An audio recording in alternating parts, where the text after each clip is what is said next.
Good morning at class. Let's start our first chapter of science. In last video, we start the topic sowing the seeds. आगे पढ़ने से पहले हम लोग ये टॉपिक जो है थोड़ा बहुत रिवाइज कर लेते हैं. सोविंग मीन्स बुआई करना. सीड्स बीज.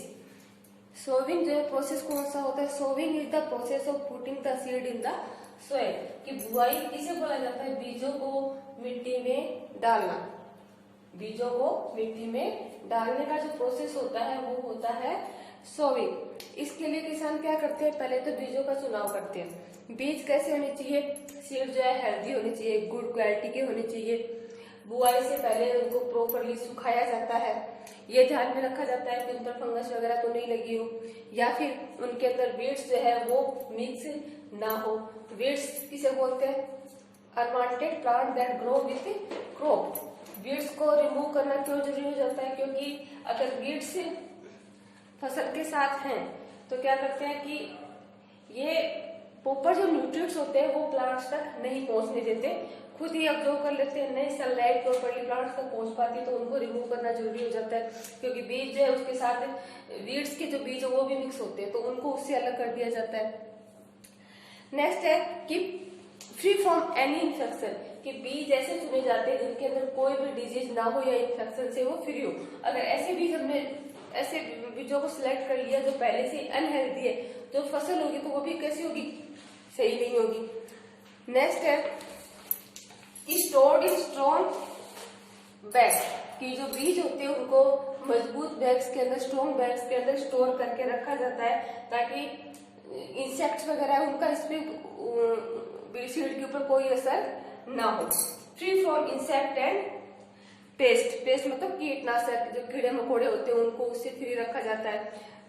ऐसी जगह स्टोर किया जाता है जहाँ ये छोटे छोटे जो एनिमल्स है उनसे उनके ऊपर कोई इफेक्ट ना हो. Next the process of spreading the seed in the soil to germinate is known as sowing. कि वो प्रोसेस जिसके अंदर बीजों को फैलाया जाता है जमीन के मिट्टी के अंदर, किसके लिए? जर्मिनेशन के लिए. उसको भी हम क्या नाम देते हैं? सोविंग. For sowing seeds. कि जब बीजों की बुआई की जाती है उससे पहले किसान जो है कुछ बातें अपने दिमाग में रखता है. पहला तो ये कि प्रॉपर स्पेसिंग. जहाँ बीज बोए जाते हैं वहां पर उसको प्रॉपर, अगर मान लीजिए एक ही जगह बीजों को डाल दिया गया, एक ही जगह बीजों को इस तरह डाल दिया गया तो ये प्रॉपर जर्मिनेट नहीं हो पाएंगे. प्रॉपर ये क्या हो गया? इनमें अंकुरण नहीं हो पाएगा. पहला तो ये कि ज्यादा नजदीक है. ज्यादा नजदीक होने की वजह से ये ठीक से ना तो फैल पाएंगे, न ही इनकी रूट, अगर रूट जमीन में जा रही है तो बहुत सारे बीज है एक साथ इतनी रूट जमीन में नहीं जा पाएंगे. दूसरा ये कि न्यूट्रिएंट्स जो है प्रॉपर इनको नहीं मिल पाएगा. तो बीजों को कुछ स्पेस देकर बोया जाता है. नेक्स्ट है the seed must be sown in proper rows. कई बार कई जो फसलें होती है उनको रोज में, रोज मतलब होता है पंक्तियों के अंदर बोया जाता है. The seed must be sown at a reasonable depth under the soil. और एक प्रॉपर गहराई में, न तो ज्यादा न ही ऊपर, लेकिन मिट्टी से तो नीचे होना चाहिए. कि जो गहराई है सही गहराई के अंदर उनको बोया जाता है under the soil so that they get air water and suitable temperature. ताकि उनको एयर भी ढंग से ठीक तरीके से मिल पाए, वाटर भी मिल सके, सनलाइट जो वो भी उसको सही तरीके से मिल सके. तो ये ऐसी कुछ बातें जिनको बीजों की बुआई से पहले किसान दिमाग में रखते हैं. Seed must be sown in the proper season. और सही मौसम का जो है उसके लिए चुनाव किया जाता है. जैसे हमने राइस की क्रॉप की अगर बात करें तो ज्यादातर इसकी फसल कब बोई जाती है? बारिश के सीजन में. क्यों? क्योंकि राइस जो है उसको ज्यादा से ज्यादा क्या चाहिए? पानी चाहिए. तो बारिश के सीजन में इसकी ज्यादा खेती की जाती है. तो टेम्परेचर या सीजन देखकर फसलों का चुनाव किया जाता है. Seed must be prepared well so that it has advocate moisture content for the germination of the seed. Seed must be prepared well. कि उनको सही से इस तरह तैयार किया जाता है ताकि वो उनके अंदर पर्याप्त मतलब सही क्वांटिटी में मॉइस्चर हो. मॉइस्चर मीन्स नमी इतनी हो कि जिससे सीड जो है प्रॉपर जर्मिनेट कर सके. अगर ज्यादा पानी है तब भी सीड का जर्मिनेशन नहीं हो पाएगा, पानी कम है तब भी सीड का जर्मिनेशन नहीं हो पाएगा. क्लियर? ये मैंने आपको लास्ट वीडियो में भी बता दिया था, हमने वापस इसको रिवाइज कर लिया। अब आगे से जो है टॉपिक अपने वो स्टार्ट करते हैं। फर्स्ट स्टेप में broadcasting. Crop like wheat, rice are not grown in rows, की फसलें जैसे गेहूं है, चावल है, इनको रोज के अंदर मीन्स पंक्तियों के अंदर नहीं उगाया जाता था। Seed of these plants are scattered broadcast over the field. इसकी जो बीज है उनको स्कैटर्ड का मतलब होता है बिखेरना, इनको खेत के अंदर बिखेर दिया जाता है। When the seed are scattered randomly with the help of hand, और किसकी सहायता से? तो हाथों की सहायता से इन बीजों को बिखेर दिया जाता है। On the soil, the method is called broadcasting, और इस मेथड को बोला जाता है ब्रॉडकास्टिंग। ब्रॉडकास्टिंग कौन सा मेथड होगा? कि वो मेथड जिसके द्वारा बीजों की बुआई किसके द्वारा की जाती है? हाथों के द्वारा। हाथों के द्वारा बीजों को खेतों में बिखेर दिया जाता है, वो मेथड होता है ब्रॉडकास्टिंग। किससे रिलेटेड है? Sowing the seed. मेन जो टॉपिक अपना यही शब्द है कि बीजों की बुआई किस प्रकार की जाती है, इसके लिए अलग अलग मेथड अपनाए जाते हैं। नेक्स्ट है ट्रांसप्लांटिंग। नेक्स्ट जो मेथड है वो है transplanting. The seed of rice and many vegetables are not sown directly in the soil, कि जैसे कुछ सब्जियां हैं या चावल का भी इसमें एग्जाम्पल आ जाता है, डायरेक्टली मिट्टी में बोए नहीं जाते, इससे पहले इनकी क्या की जाती है? पोत तैयार की जाती है। जैसे आप लोग देखते हो ओनियन वगैरह की, इनकी पहले पोत तैयार की जाती है और जब ये जर्मिनेट हो जाते हैं तब इनको वहां से निकाल कर खेतों में बो दिया जाता है। वो प्रोसेस होता है transplanting. The seed of rice and many vegetables are not sown directly in the soil. Instead, they are first sown in small plot. मतलब छोटे एरिया के अंदर उनका जो जर्मिनेशन है वो करवाया जाता है। और nursery and allowed to grow into small plants, और जब ये छोटे छोटे पौधे के रूप में निकलना शुरू कर देते हैं, छोटे छोटे पौधे के रूप में जब ये निकलना शुरू कर देते हैं तब उनको वहां से निकालकर दूसरे खेत में लगा दिया जाता है। यही जो मेथड होता है वो होता है ट्रांसप्लांटिंग। ठीक है, दो डेफिनेशन हो गई आपकी। आई होप आप लोगों को समझ में आ गया होगा कि ब्रॉडकास्टिंग तो वो जिसके द्वारा हाथों के द्वारा बीजों को खेतों में बिखेर दिया जाता है। ट्रांसप्लांटिंग वो मेथड होता है जिसमें पहले बीजों से सीड्स को जर्मिनेट करवाकर उनकी पोत तैयार की जाती है, और जब वो प्रॉपर तैयार हो जाती है तब उनमें से जो सही है, हेल्दी है, उनको वहां से निकाल कर दूसरे खेत में लगा दिया जाता है। ये दो अपने मेथड हो गए। नेक्स्ट आ जाता है अपना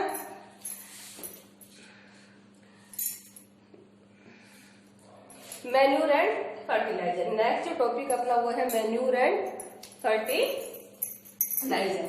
मैन्यूर को हिंदी में बोलते हैं हम खाद, और फर्टिलाइजर को हिंदी में बोलते हैं उर्वरक। खाद और उर्वरक की बीजों की जब बुआई की जाती है उसके बाद का जो मेथड होता है वो होता है मैन्यूर एंड फर्टिलाइजर। मीन्स पौधों को या फसल को खाद और उर्वरक जो है देना।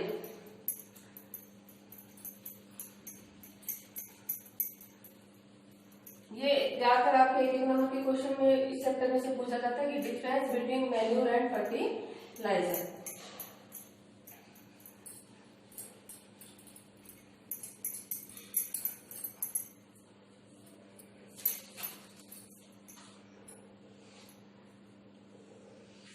यहाँ लिख दिया हमने मैन्यूर, यहाँ हो गया हमने फर्टिलाइजर। Manure and fertiliser.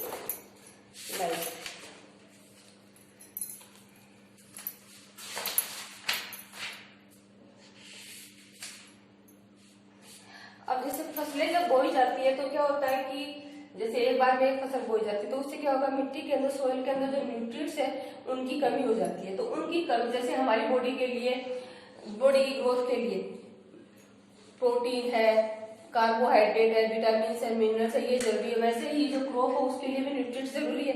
जब एक बार फसल बोती तो क्या होगा, धीरे धीरे फसल की जो फर्टिलिटी है वो कम हो जाती है। तो उस फर्टिलिटी को कंप्लीट करने के लिए उसके अंदर मैन्यूर या फर्टिलाइजर जो है ऐड किए जाते हैं। कि another way of enriching the soil with the nutrient is by adding fertilizer. कि दूसरा जो तरीका है वो कौन सा है मिट्टी को न्यूट्रिएंट्स देने का, वो है उसमें फर्टिलाइजर्स ऐड करना। Fertilizers are the inorganic compound. Fertilizer जो एक तो होता है ऑर्गेनिक, एक होता है इनऑर्गेनिक। इनऑर्गेनिक का मतलब होता है जो ऑर्गेनिक तो प्लांट या एनिमल का पार्ट हो सकता है, इनऑर्गेनिक वो होता है जो फैक्ट्रीज वगैरह में बनाया जाता है, जिसके अंदर केमिकल्स वगैरह मिले हुए हो या जिसके अंदर जीवों का अंश ना हो, वो आ जाता है इनऑर्गेनिक में। तो फर्टिलाइजर जो है वो क्या होते हैं, इनऑर्गेनिक, बट मैन्योर जो है वो कौन सा होता है, organic matter. Organic compound containing nutrients such as nitrogen, potassium, phosphorus, कि इसके अंदर क्या क्या मिक्स होता है, नाइट्रोजन है, फास्फोरस है, पोटेशियम है, और ये क्या है, क्रॉप के लिए nutrients. Inorganic they are made in factories, और ये कहाँ बनाए जाते हैं, फैक्ट्रीज के अंदर। अब इसके अंदर डिफरेंस देखते हैं अपने। मैन्यूर मीन्स खाद, कि मैन्यूर जो है किससे बनाई जाती है, प्लांट या एनिमल पार्ट से, जैसे काउ डंग वगैरह है, तो ये क्या होगी, नेचुरल मैन्यूर जो है क्या होगी, नेचुरल, और ये क्या है, मैन मेड, ठीक है। मैन्यूर तो है नेचुरल और ये है मैन मेड। मैन्यूर जो है वो कहाँ तैयार की जाती है, ये तैयार की जाती है खेतों में, ये तैयार की जाती है खेतों में। और ये फर्टिलाइजर जो है वो कहाँ तैयार किया जाता है, ये तैयार किया जाता है फैक्ट्रीज में। कि फर्स्ट जो डिफरेंस था वो था अपना कि manure is a natural substance obtain by the decomposition of cattle waste and plant. Decomposition means मतलब विघटन या विखंडन। कैटल वेस्ट जैसे हमने काउ डंग है, गोबर, गाय का गोबर है, उससे ही क्या बनाई जाती है, खाद बनाई जाती है उसके डीकम्पोजिशन के द्वारा। फर्टिलाइजर जो है वो कहाँ बनाया जाता है, वो बनाया जाता है फैक्ट्री में, कि प्रिपेयर्ड इन फील्ड एंड ये प्रिपेयर्ड इन फैक्ट्रीज। कहाँ बनाया जाता है, ये फैक्ट्रीज के अंदर। मैन्यूर जो है उसके अंदर ह्यूमस पाई जाती है, मैन्यूर जो है उसके अंदर क्या पाई जाती है, ह्यूमस पाई जाती है। क्यों, क्योंकि इसका निर्माण कहाँ किया जाता है, जमीन में किया जाता है, तो इसमें जो है ह्यूमस प्रेजेंट होती है। बट फर्टिलाइजर जो है इसमें ह्यूमस प्रेजेंट नहीं होती, नॉट प्रेजेंट ह्यूमस। फैक्ट्री में बनाया जा रहा है तो इसके अंदर ह्यूमस जो कंटेंट है वो पाया नहीं जाएगा। मैन्यूर जो है वो सोइल की वाटर रिटेनिंग कैपेसिटी जो है उसको बढ़ावा देती है। मीन्स कि मैन्यूर की वजह से सोइल जो है ज्यादा मात्रा में पानी को सोख सकती है, पानी को ऑब्जॉर्ब कर सकती है। बट फर्टिलाइजर जो है उसके अंदर ये क्वालिटी नहीं पाई जाती, ठीक है। ये जो है प्लांट्स के द्वारा it's slowly absorb by plants, slowly absorb by plant, कि प्लांट जो है इसको धीरे धीरे इस्तेमाल में लेते हैं, ठीक है। प्लांट जो है इसको धीरे धीरे इस्तेमाल में लेते हैं, लेकिन ये जो है फर्टिलाइजर जो है उसको स्पीडली मतलब तेज गति से इसको ऑब्जॉर्ब करते हैं। It is rarely absorb by plant, it is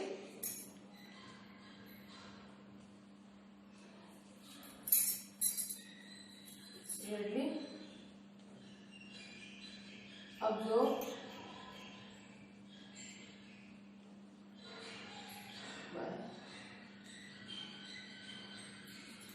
plant.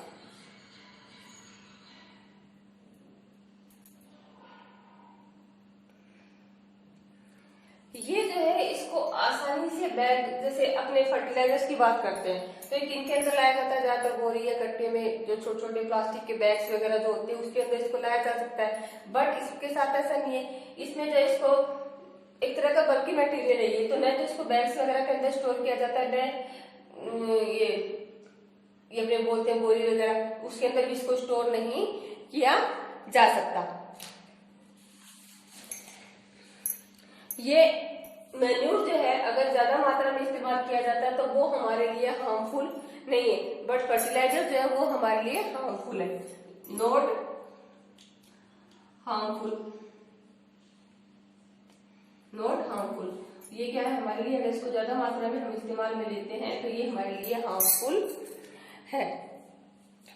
इसकी जो आवश्यकता होती है वो लार्ज क्वांटिटी में, मतलब ज्यादा से, मैंने बताया कि इसको स्टोर भी नहीं किया जा सकता बैग्स वगैरह में, ये ज्यादा क्वांटिटी में प्लांट्स को चाहिए, बट इसकी कम मात्रा ही जो है वो काफी होती है, कम मात्रा में ये काफी होता है। तो इसकी जो आवश्यकता कितनी होगी, ज्यादा होगी। It is needed in large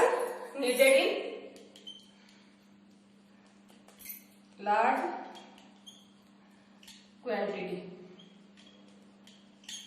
it need in small quantity. एक तो ज्यादा मात्रा में चाहिए, दूसरा कम मात्रा में चाहिए।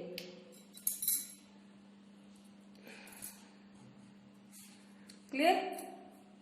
यहां तक आपका आज का टॉपिक हो गया अपने। नेक्स्ट अपने अब पढ़ेंगे अपने अगली क्लास में।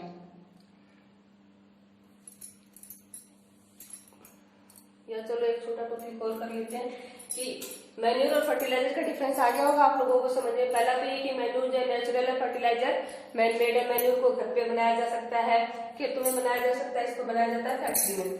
मैन्यूर के अंदर ह्यूमस प्रेजेंट होती है, बट फर्टिलाइजर में ह्यूमस प्रेजेंट नहीं होती। ये धीरे धीरे प्लांट के द्वारा जो किया जाता है, ये तेज गति से। ये इतना हार्मफुल नहीं है, ये हमारे लिए हार्मफुल है। इसकी मात्रा प्लांट्स को ज्यादा चाहिए, इसकी हमें कम चाहिए। सॉरी, प्लांट्स को इसकी आवश्यकता, इसको ज्यादा मात्रा में ऐड किया जाता है और इसको कम मात्रा में। क्लियर? अब जो मैन्यूर की अगर अपने एडवांटेज की बात करते हैं तो क्या होगी कि एक तो ये सोइल का जो टेक्सचर है उसको ये बढ़ाती है, ठीक है। नेक्स्ट है वाटर होल्डिंग कैपेसिटी है, उसको भी ये इंक्रीज करती है। सोइल को ये कैसा रखती है, पोरस। पोरस का मतलब होता है छोटे छोटे छेद होना, जिसके द्वारा आसानी से वाटर जो है मिट्टी में पहुंच जाता है। वाटर भी पहुंच सकता है, एयर भी आसानी से पहुंच सकती है। तो मैन्यूर जो है सोइल को कैसे बनाती है, पोरस बनाती है।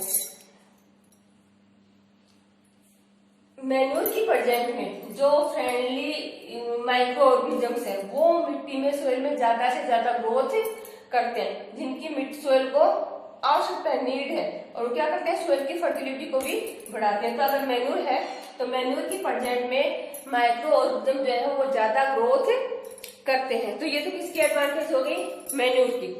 अब अगर अपने फर्टिलाइजर जो है इसकी बात करें तो फायदा तो ये है कि प्रोडक्शन ये ज्यादा बढ़ाता है, बट ज्यादा क्वांटिटी में अगर इसे इस्तेमाल किया जाता है तो ये हमारी बॉडी के लिए हार्मफुल है। ठीक है, अब आज के लिए आपके इतना ही, बाकी आपका नेक्स्ट क्लास में करवा देंगे। क्लियर बेटा? जो कुछ समझ में नहीं आया वो आप कमेंट कर देना कि ये हर टॉपिक हमें समझ में नहीं आया।